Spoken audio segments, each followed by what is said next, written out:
तो ज़्यादा देर उसको कैसे एक्टिव करें। तो आज हम आपको जो ऋषि मुनियों ने, साधुओं ने, सिद्धों ने, संतों ने 1000 साल पुरानी जो पद्धति बताई है, वो सारे आपको पुराने उपाय हम आज बताने जा रहे हैं, जिससे आप ज़्यादा से ज़्यादा उस आनंद में गुजारें, उस परमानंद से जुड़ सकें, उस आध्यात्मिक शक्ति को आप पा सको। वो कैसे पाएंगे वो जानते हैं, ये रहस्य इस वीडियो में।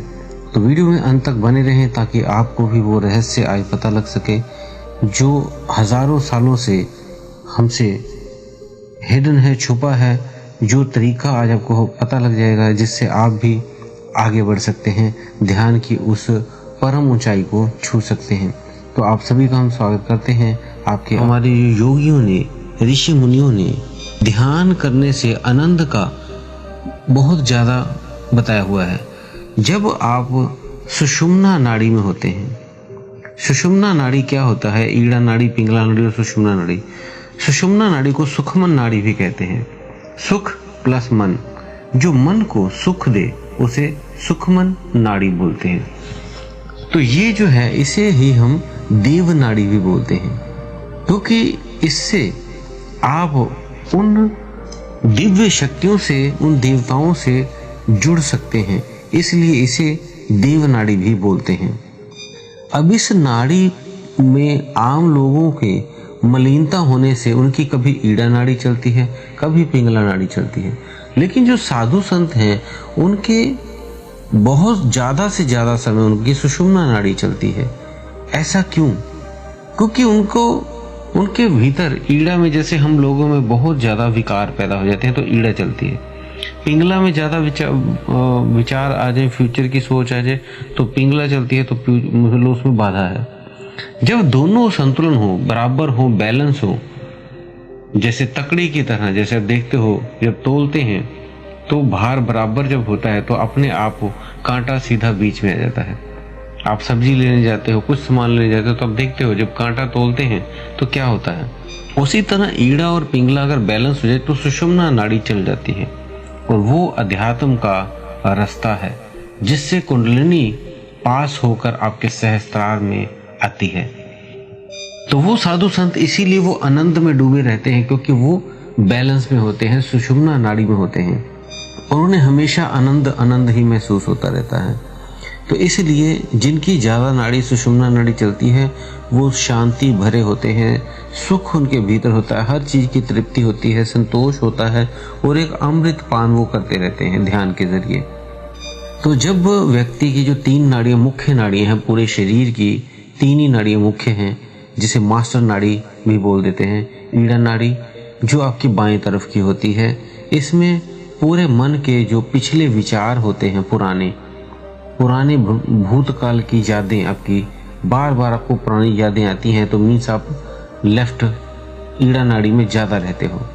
अगर आप बहुत ज़्यादा भविष्य के बारे में सोचते हो तब आप पिंगला नाड़ी में होते हो, और वही कार्य नाड़ी भी है। फ्यूचर को सोच के कुछ करना है तो वो जो कार्य करते हैं वो पिंगला नाड़ी से ही करते हैं। अगर व्यक्ति कोई मेहनत का काम कर रहा है या किसी तरह का भी काम कर रहा है तो वो समझो पिंगला नाड़ी में है।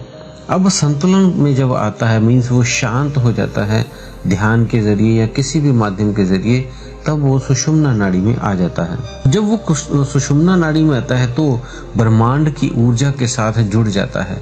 कॉस्मिक ऊर्जा पहले उसके भीतर भरनी शुरू होती है, और जब भरते भरते पूरा शरीर भर जाता है तो वही ऊर्जा बाहर की तरफ गिरने लगती है, और वो जब बाहर की तरफ गिरती है तो आपका ऑरा बनना शुरू हो जाता है।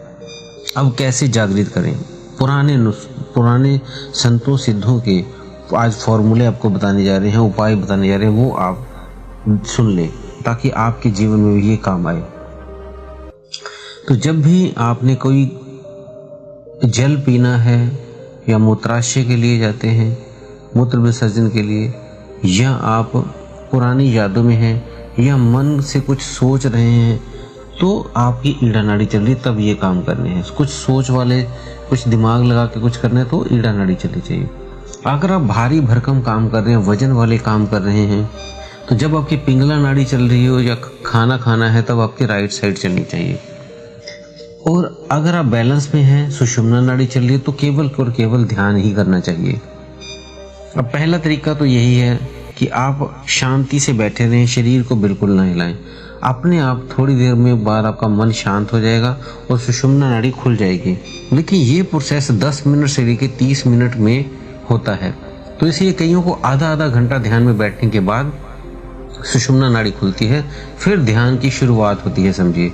उससे पहले उसको बैलेंस करते करते आपका जितना भी समय लग जाए, 10 मिनट, 15 मिनट, आधा घंटा, वो समझो कुछ ध्यान नहीं हुआ। अब दूसरा तरीका क्या है, ये थोड़ा मुश्किल होता है क्योंकि टाइम लग जाता है इसमें। और दूसरा और तरीके हैं कि आपकी जो नासिका है, आप ध्यान दें आपका लेफ्ट नासिका चल रही है कि राइट नासिका चल रही है। जो भी बंद है नाक से, आपका लेफ्ट बंद है या राइट, और एक से हवा आ रही होगी, तो जिससे हवा नहीं आ रही, बंद है, ध्यान उसकी तरफ लगाएं और सोचें कि वो अपने आप खुल रही है, हवा वहां से निकल रही है, तो कुछ ही मिनटों में वो खुल जाती है। अगला पॉइंट है किसी और तरीके से कैसे करें। और भी तरीके हैं, कई तरीके हैं आपको बताए हैं, उनमें से कोई भी तरीका आप प्रयोग कर सकते हैं। गहरी सांस लेकर श्वास को रोके रखना है जब तक आप रोक सकें। आधा मिनट, 20 सेकंड, 30 सेकंड, जितना आपको लगे कि आप होल्ड कर सकते हैं उतनी देर। जरूरी नहीं कि बहुत लंबा आपने 1 मिनट 2 मिनट तक रोकना है, नहीं, जितना आपको सह सके। 10 सेकंड, 20 सेकंड, 30 सेकंड, उतना रखें। उतना रख के फिर आपने जब सांस छोड़नी है तो झटके से छोड़नी है। जैसे सांस ली, अब सांस रोके रखना है, एकदम झटके से अपनी सांस बाहर निकाल देनी है। तो इस तरह से भी नासिका आपकी खुल जाती है, इससे सुषुम्ना नाड़ी जागृत हो जाती है। ऐसे आप 5 से 10 बार करें तो ऐसे हो जाता है।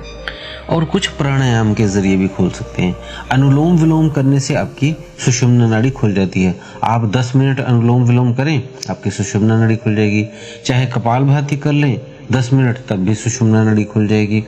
अगर आप लॉन्ग ब्रीथिंग करेंगे तब भी खुल जाती है। मीन सांस लेना है, पेट से सांस लेना है और पेट से ही सांस छोड़ना है।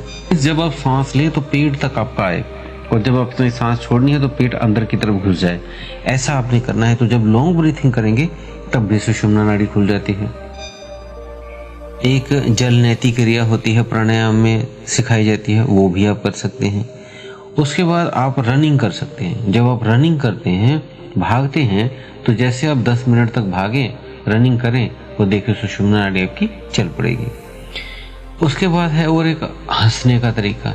आप जोर जोर से हंसे, ठहाके लगा के अकेले हंसे। हंसने से आपका शरीर आनंदित होता है, और जब आप आनंदित होते हो तो सुषुम्ना नाड़ी चल पड़ती है। तो ये कुछ तरीके हैं जिनसे आपकी सुषुम्ना नाड़ी जागृत हो जाती है और आप उस ध्यान की गहराई में पहुंच सकते हैं और परम जो है उस चैतन्य से वो महसूस कर सकते हैं। तो दोस्तों, उम्मीद है दी हुई जानकारी से आप संतुष्ट होंगे। फिर भी आपका कोई प्रश्न है तो आप हमें कमेंट बॉक्स में लिख सकते हैं। हम आपके कमेंट का जो उत्तर से संतुष्ट हैं। अगर आप नए हैं तो चैनल को सब्सक्राइब कर लें, बेल बटन को दबा दें और लाइक पे जरूर क्लिक करें। इसी के साथ आप सभी से हम विदा लेते हैं। धन्यवाद।